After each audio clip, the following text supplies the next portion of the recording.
Ainda tem esperança. HDTV, para grande chiquinho, Unitur, é verdade presente, para o pueblo de Corsol.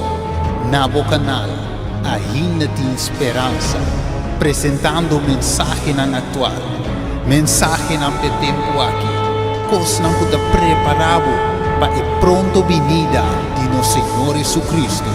Até também, tem grande glória, per a mensagem de a sangue, mestre guardo proclamar, para tur por rainha oportunidade para salvação. Pensei a trompeta guardo soplar, a mensagem da Pai para unitura, já leu, já cerca, turma se tende, o nosso Senhor Jesus Cristo também, tem a nuvem no cielo, com grande glória e poder, buscando tures nanco a espera riba de tures nanco a entregar na vida na je. Pensei o canal ainda tem esperança, o é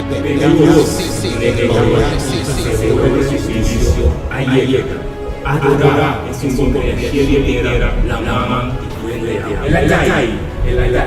e gran Babilônia esse som Babilônia Bíblia simulete a bestia e sua imagem e visível marca na mão na frente e recebia Bíblia e a fúria de Deus o tawar baixar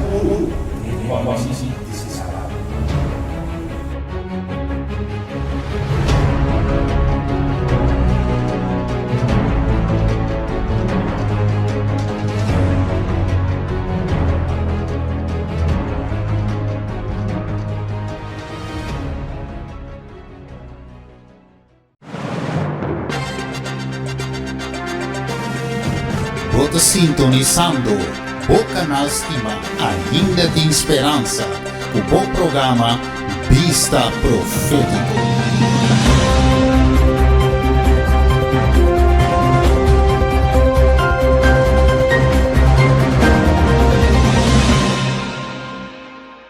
En het zijn dezelfde leerstellingen die de Hebreeën ook hadden. So the message of God has not really changed much. Dus de boodschap is in die zin niet veranderd. The light has intensified. Maar het licht is wel intensiever geworden. But before we start, I would like to claim a promise. Maar voordat ik begin wil ik in ieder geval een belofte claimen. John 16:13. Johannes 16 vers 13. John 16:13, the Bible says, Johannes 16 vers 13, de Bijbel zegt: howbeit, when he, the Spirit of truth, is come, Maar he will wanneer- guide you into all truth, for he shall not speak of himself, but whatsoever he shall hear, that shall he speak, and he will show you things to come. Maar wanneer die komt, de geest van de waarheid, zal hij u de weg wijzen in heel de waarheid. Want hij zal niet vanuit zichzelf spreken, maar wat hij gehoord zal hebben, zal hij spreken. En de toekomstige dingen zal hij u verkondigen. So there is no truth someone can understand if he is dependent on the Holy Ghost to teach him. Ja, dus iedereen is afhankelijk van de Heilige Geest om hem te leren. And we want to welcome the Holy Ghost this morning to teach us En we willen de Heilige Geest uitnodigen om onze leraar te and to zijn. show us things to come. En om ons toekomstige dingen Let's pray. te laten zien. Laten we bidden. Father in heaven, Vader in de hemel, we thank you for this Sabbath day. wij danken u voor deze Sabbatdag. Lord, we see you as our Redeemer and Creator. Heer, wij zien u als onze verlosser en onze schepper. Lord, we claim the promise that you will give us the third person of the Godhead. Heer, wij claimen uw belofte dat u ons de derde persoon van de Godheid zal The Holy schenken. Spirit, the Spirit of truth, De Heilige Geest, de Geest der waarheid. who will guide us into all truth this morning concerning the sanctuary. Die ons zal leiden in alle waarheid ten aanzien van het heiligdom van morgen. Oh, Father, grant us humility of mind Vader, schenk ons nederigheid des geestes and change of character after thine image. en een verandering van karakter naar uw beeld. We thank you all because we can claim your promises by faith. Wij danken u omdat wij uw belofte mogen claimen in het geloof. and by faith that you have answered this prayer. En door het geloof dat u dit gebed heeft In beantwoord. Jesus' name, In Jezus' naam. amen. Amen.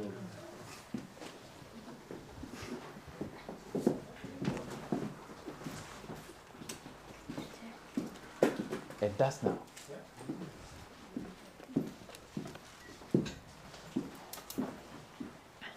Okay, so last time we saw that we were having some misconceptions.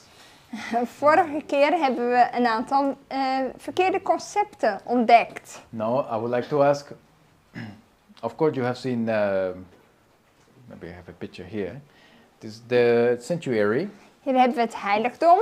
We studied the gate, We hebben het gehad over de poort, the measurements and the colors and the materials. de materialen, de kleuren. You know, and each color, each measurement in each material has its meaning, a spiritual meaning in the New Testament. Ja, en we hebben gezien dat iedere kleur, iedere afmeting, dat dat ook een betekenis heeft in het Nieuwe Testament. Also, we studied the number of pillars. En het aantal pilaren hebben we bestudeerd. Why there were 4 pillars in the gate. Waarom 4 pilaren bij de poort? And what was that symbolizing? Waar was dat ook alweer een symbool voor? And then we went into the brazen altar. We're still here. En we hebben het gehad over het koperen altaar. So, question: Vraagje. what was actually burnt on the altar? Wat werd er nou verbrand op dat altaar? The fat. Het vet. Where was the body of the animal burned? En waar werd het vlees van het dier, het lichaam zelf, verbrand? Was outside of the camp. Dat was buiten het kamp. Into what place? En waar was dat? Into a clean place, the Bible says. Op een reine plek, schrijft So de the Bijbel. body of the animal was not burned on the altar. Dus het lichaam van het dier zelf werd niet verbrand op dat altaar. So the Bible says that the fat of the inward parts of the animal was taken out, Het vet van de inwendige delen werd eruit gehaald. and then that fat was burned on the altar. En dat vet werd verbrand op het altaar. Now, so we are still more or less into that. Dus we zijn nog daarmee bezig. Okay. Now here are the Bible texts that you can read that. Hier hadden we de teksten die we hadden gelezen.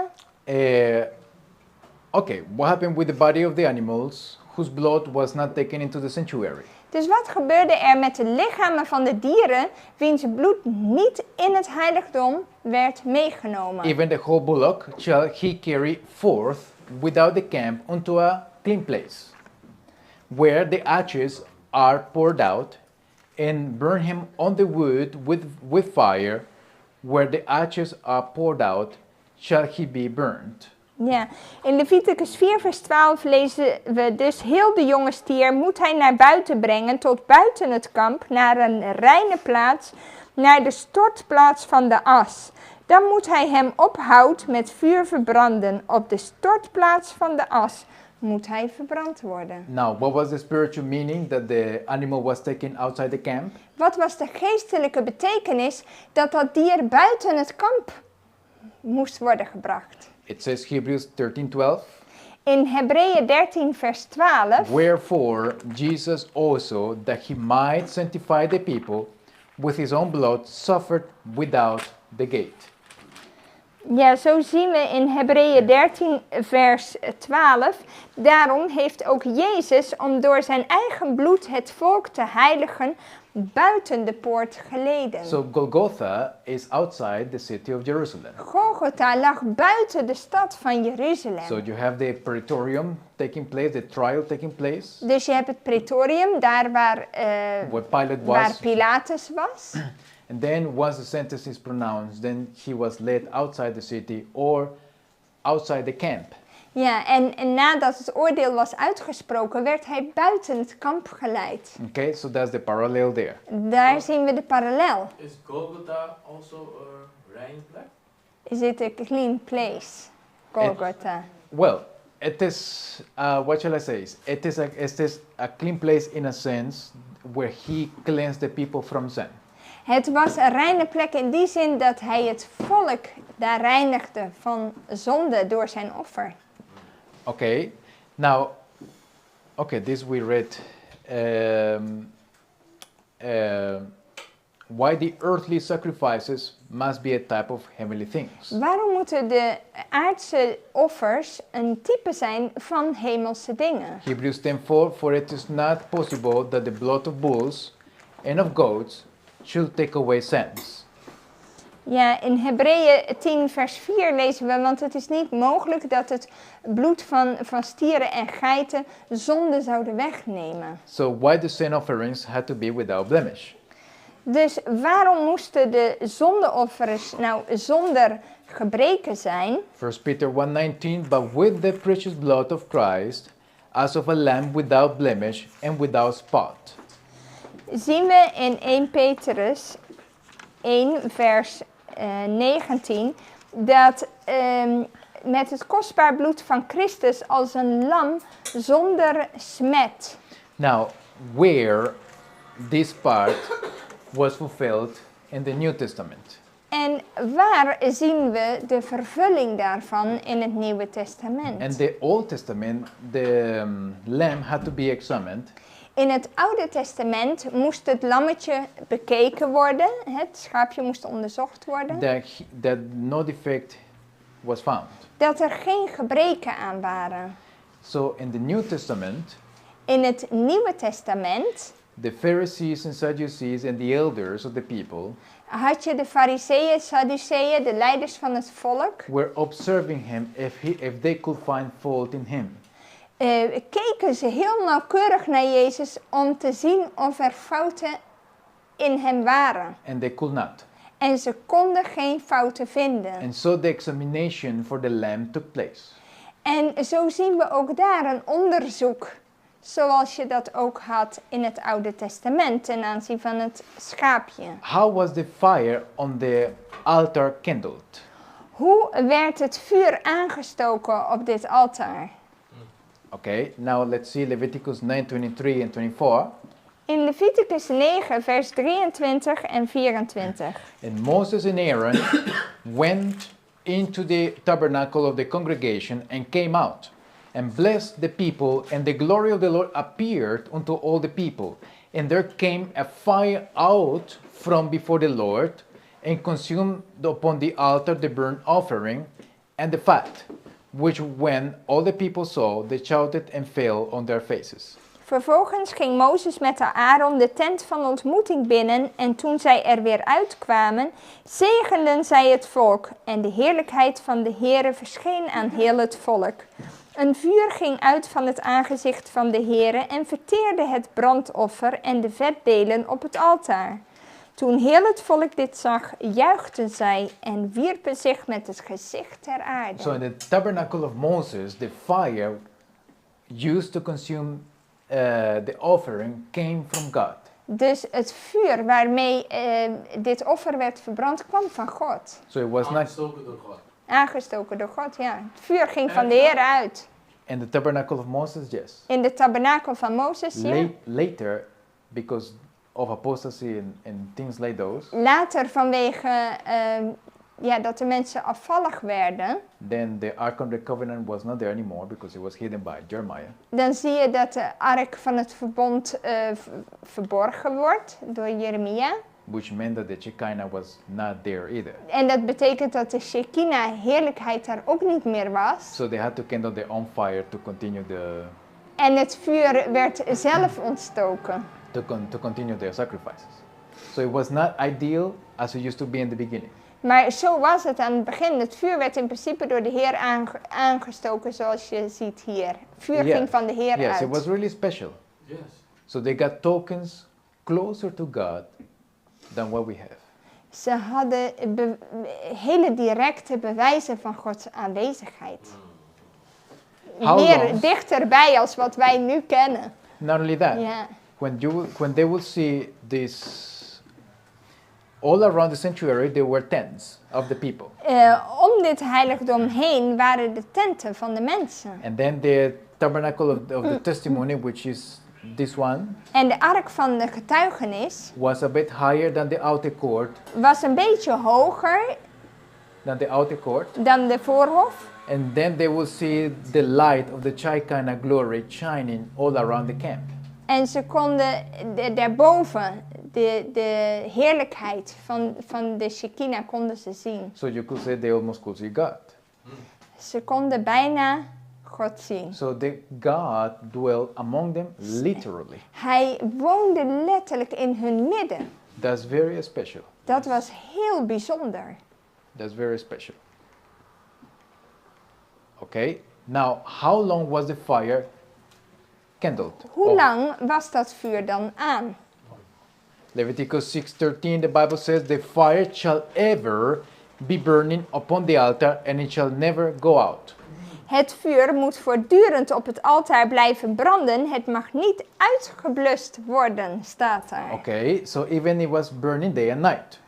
Dus het brandde voortdurend. Because it came from God, you cannot quench it. Dus want vuur die van God komt, kun je niet zomaar uitblussen. So that For one, 40 years?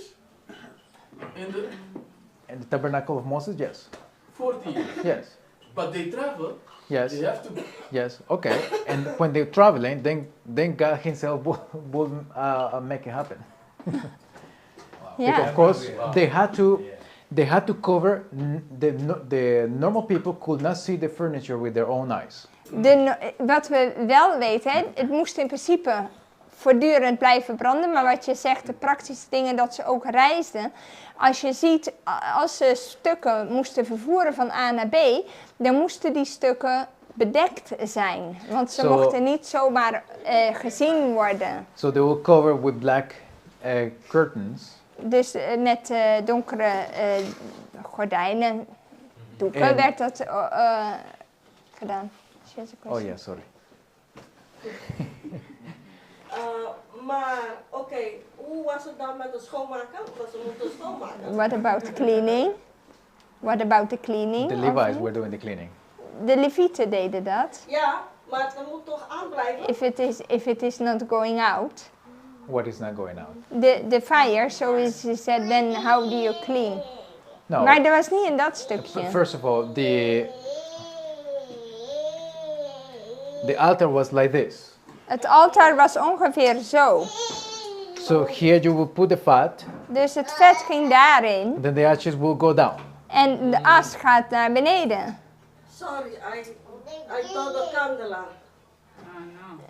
Ja, het No, is we're in de... the brazen altar still. Dus we zijn nog bij het koperen altaar. And the fire from God is purified. Dus he clean itself. Yeah, although Dat is een goeie, ashes, ja. you know, we were going to touch Yeah. that point a bit later. We komen daar nog op. The fire was on the altar forever. Het vuur was dus voortdurend op dat altaar. Waarom? Why? Revelation 20 verse 9. Als we kijken in Openbaring 20, vers 9. Notice that the fire of the altar has a direct link with the prophecies of Revelation. Want het heeft een directe link met de profetieën van Openbaring. So the prophecies of Revelation are found in the sanctuary. Je vindt ze allemaal terug in het heiligdom. It says, and they went up unto the breadth of the earth, and compassed the camp of the saints about, and the beloved city. And the fire came down from God out of heaven, and devoured them. En zij kwamen op over de breedte van de aarde en omsingelden de legerplaats van de heiligen en de geliefde stad. Maar er daalde vuur van God neer uit de hemel en dat verslond hen. So, and the fire of the brazen altar came from God to consume sand. Het vuur van, op dit koperen altaar kwam van de hemel, direct van God, en vernietigde het vet, de zonde. So at the end of time, Aan het eind van de tijd, when the New Jerusalem comes down, wanneer het nieuwe Jeruzalem naar beneden komt, the same fire that was here on the altar, zal hetzelfde vuur the same fire comes out of God van God uitgaan. to consume sin, Om de zonde te vernietigen. or in other words, Of in andere woorden, to consume the people that chose to retain sin with them. de mensen die ervoor hebben gekozen om zonde, aan zonde vast te houden. So every time you refuse to say sorry or to say forgive me, Iedere keer als je weigert om te zeggen sorry of vergeef mij, every time you refuse to repent, je weigert om je te bekeren, you are retaining your own sin. hou je je eigen zonde bij je. And what that means, Wat betekent dat? that you are passing sentence upon yourself. Dat je eigenlijk jezelf veroordeelt. The Lord is long-suffering. De Heer is lijdzaam. You know, long time will go, Geduldig. long time will go Lange tijd zal voorbij gaan. to make sure that you have enough, room to do it and opportunity to do it. And, Je hebt genoeg mogelijkheden om het te doen. But suppose the person refuses to do it, Maar als we het uiteindelijk niet doen, then the sin cannot be bore by the Lord Jesus Christ in the sanctuary. dan wordt de zonde niet door Jezus gedragen in het So heiligdom. the person himself has to pay the penalty for sin. Maar dan draagt de persoon zelf de straf van de zonde. And that's the issue. Dat is het punt. That's why also in marriages, Daarom ook in huwelijken this has to be the habit. moet dit een gewoonte zijn. If I do something wrong, then I have to say, forgive me, my dear. Als ik iets verkeerd doe, moet ik zeggen, schat, het spijt me. Sometimes the way around. Soms ook andersom. But you need to do it. Maar je moet het wel doen. Because you love your wife or husband, Je houdt van je man of vrouw, but above them you love the Lord. maar boven hen nog moet je de Heer lief hebben. And so your record is clean in heaven. Zodat je lijst schoon is in de hemel. En dat er niks aangeschreven staat. So if you do that, then Jesus will bear your sin. Als je dat doet, zal Jezus je zonde dragen. Okay. Now, what does it mean that the fire will burn forever? Wat betekent dat dan dat vuur voor eeuwig zal branden? Voor altijd. So we have a few verses here in Mark 9. We hebben hier een paar versen in Marcus 9. If thy hand offend thee, cut it off. It is better for thee to enter into life maimed than having two hands to go into hell, into the fire that never shall be quenched. Hier staat, en als uw hand u doet struikelen, hak hem dan af. Het is beter voor u verminkt het leven in te gaan, dan met twee handen heen te gaan in de hel, in het onuitblusbare vuur. Where their worm dies not, and the fire is not quenched. Waar hun worm niet sterft en het vuur niet uitgeblust wordt. And if thy foot offend thee, cut it off.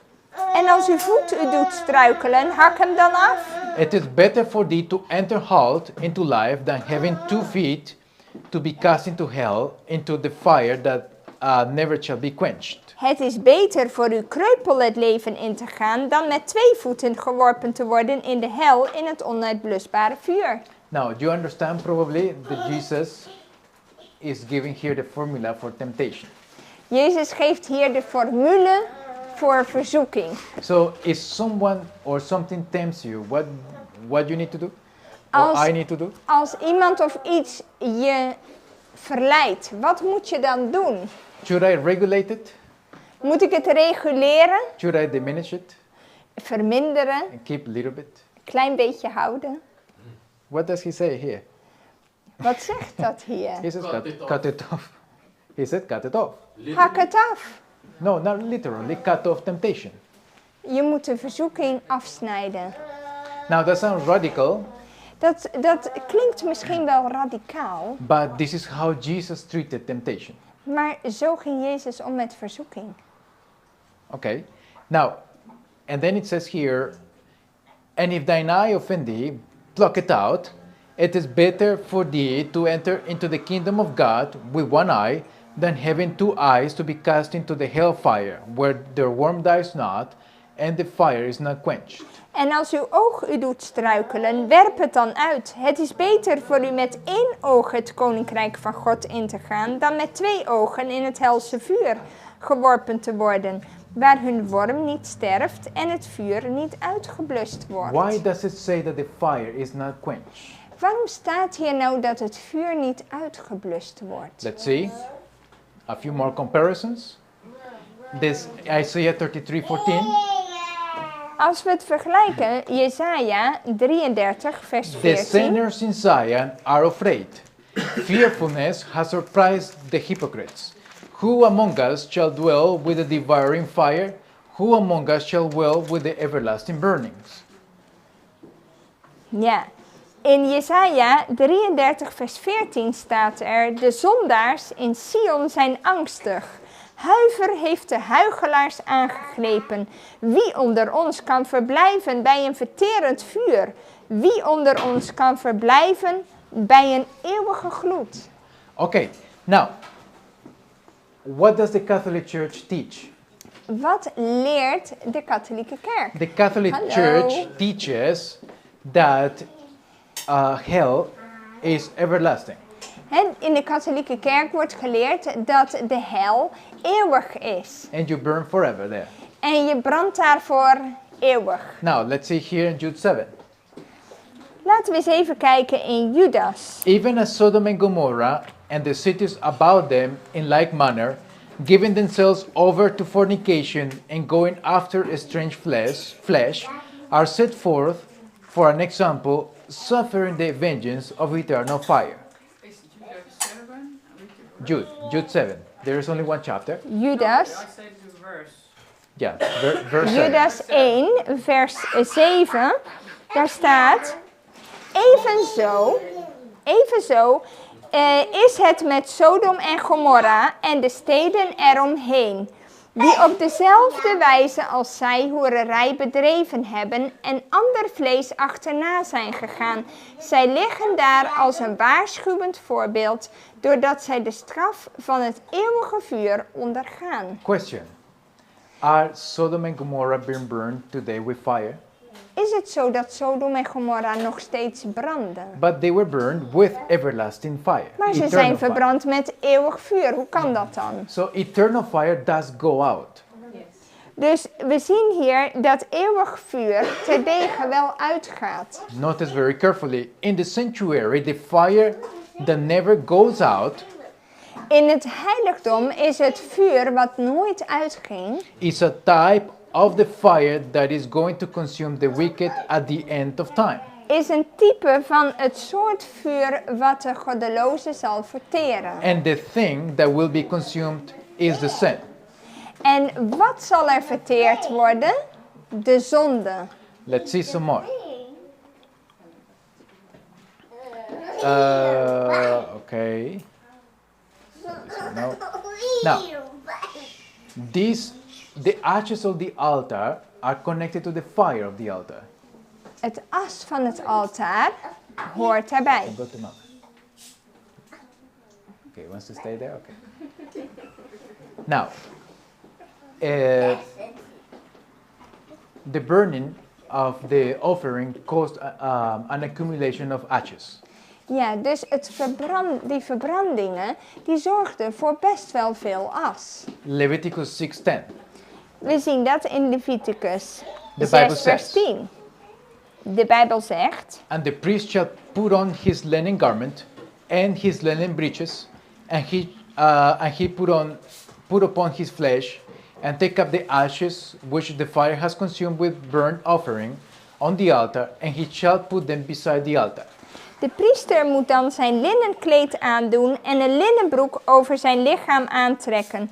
Vervolgens moet hij de as nemen als het vuur het brandoffer op het altaar verteerd heeft en die naast het altaar leggen. Okay, so he will put on fine linen, Dus hij doet linnen aan and then he will take a shovel, en dan pakt hij een schop and then he will put the ashes aside put the shovel through and put the ashes aside. en dan wordt de as naast het altaar neergelegd. But where exactly on this altar he is to put the ashes?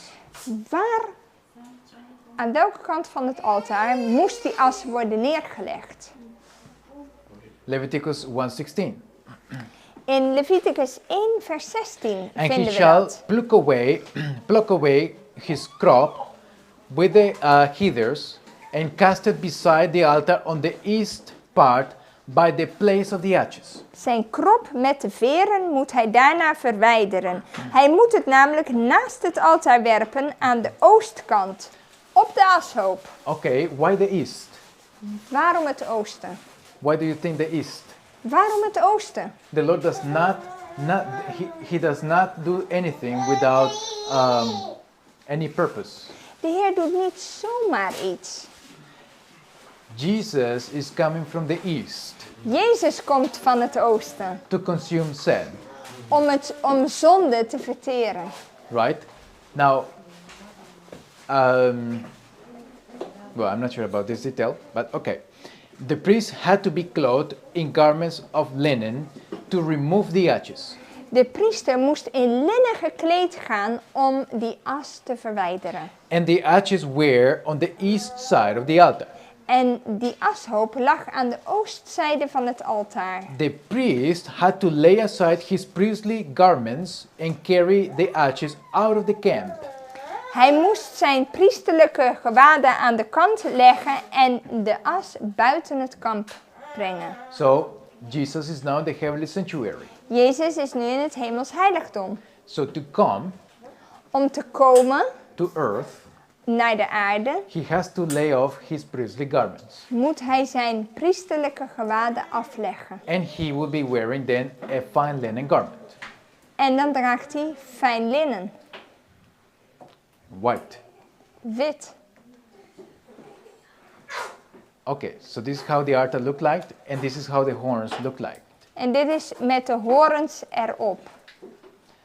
And you had this net to filter the things through here to put En je had een net erop, waardoor het er doorheen kon vallen. the sacrifice, and then the ashes will go down. En dan kon het as viel naar beneden.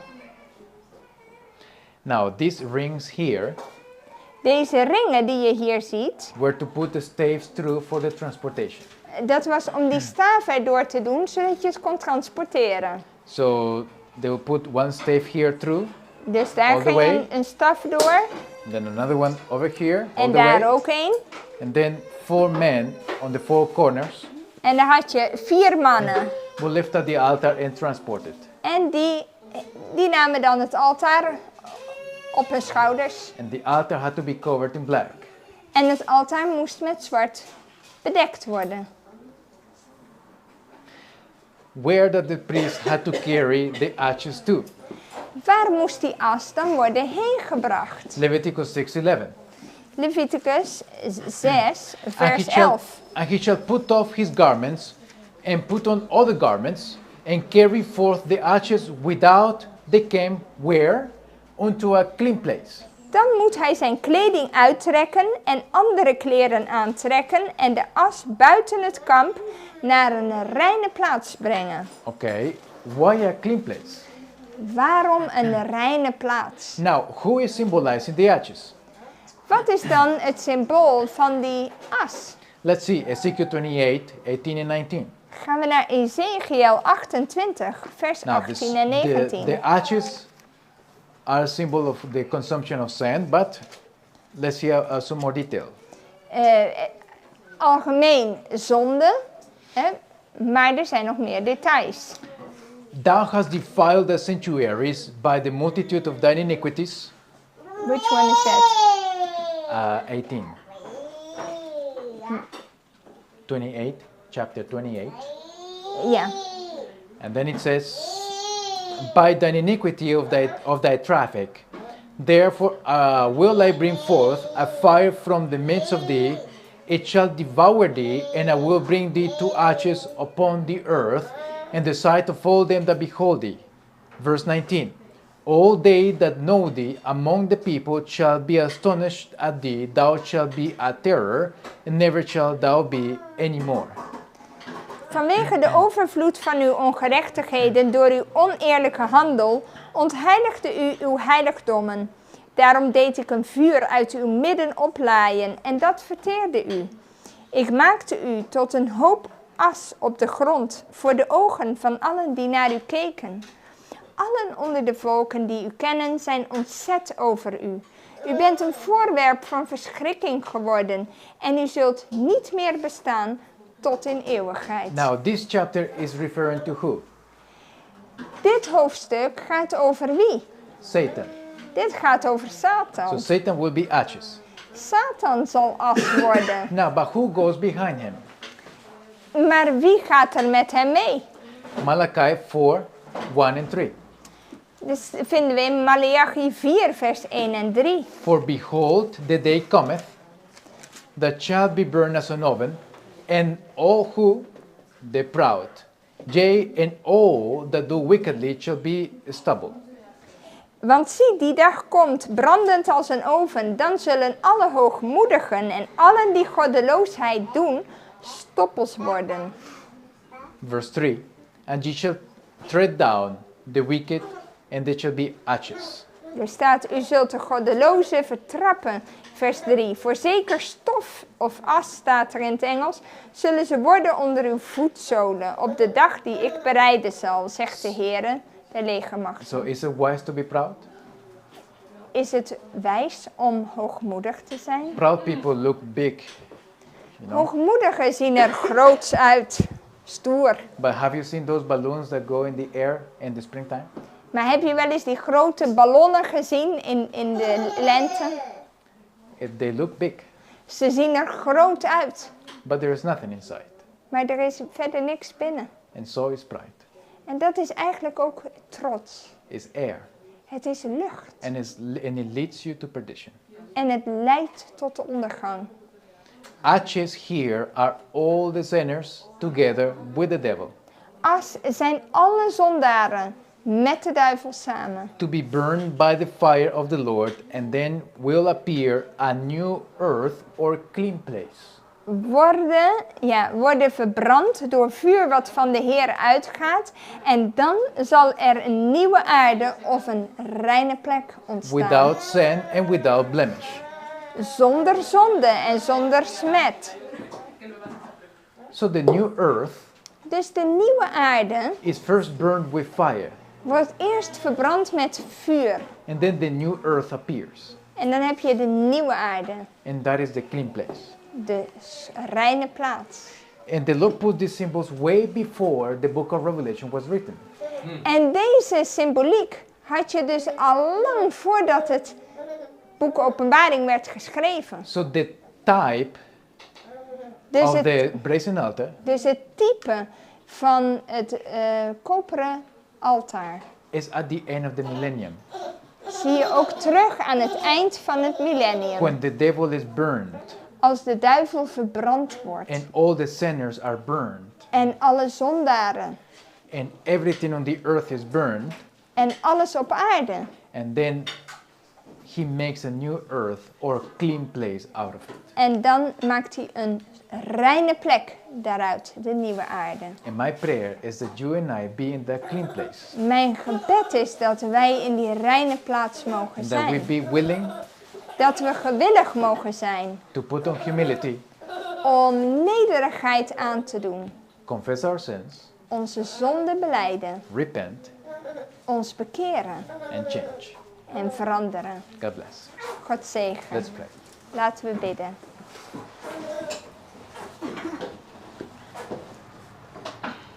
Father in heaven, Vader in de hemel, we thank you for your word, wij danken u voor uw woord. because it's a two-edged sword, Want het is als een tweesnijdend zwaard. piercing through the soul, En die de ziel doordringt. and in lovingly inviting us to reflect your character.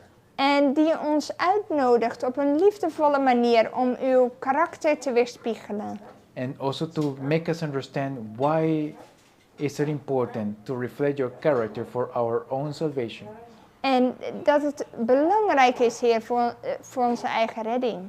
Father, we ask you that you help us Wij vragen u dat u ons helpt. be lowly and meek like you. Dat wij zachtmoedig mogen zijn zoals u. Oh, Father, that you purify us through the obedience of the truth. Dat u ons mag louteren door gehoorzaamheid aan de waarheid. That you help us fortify our minds with your word. En dat onze gedachten gesterkt mogen worden door uw woord. Guide us and teach us. Leid ons en leer ons. In Jesus' name, In Jezus' naam. amen. Amen. Amen.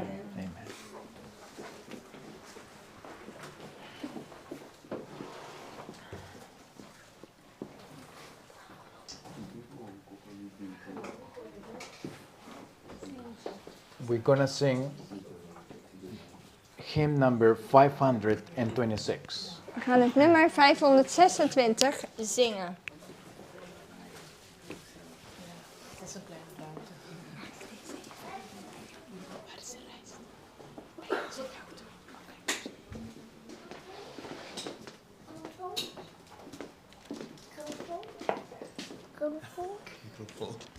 Microfoon? Ja, dat moet ik. Ja. Microfoon, ja.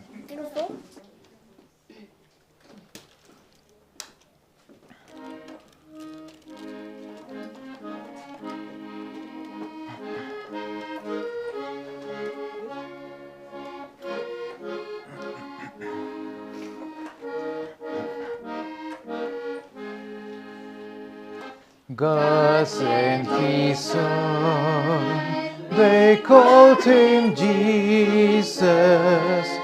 He came to love, heal and forgive. He lived and died to buy my pardon. An empty grave is there to prove my Savior lives. Because He lives, I will save tomorrow. Because He lives, all fear is gone. Because I know He holds the future. And life is worth the living just because He lives. How sweet to hold a newborn baby and feel the pride and joy He gives. But greater still, the calm assurance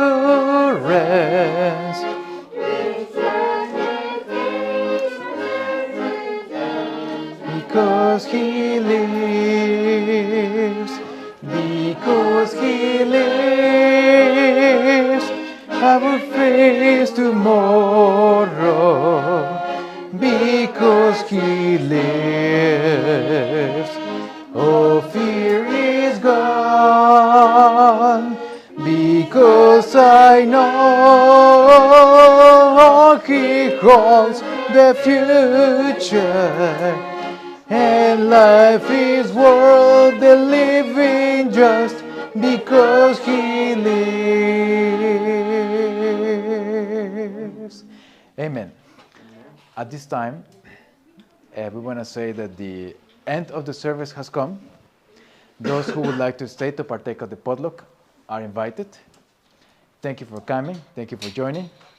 And if God's willing, see you coming Sabbath. And the announcement, if we don't see the other sisters and brothers, 21 of July, camp meeting. Oh yes, we have from the 21st to the 26th of July, we have a present truth camp meeting at Het Kervel in Hengelo, Gelderland, that you don't want to miss. Okay, God bless. Thank you.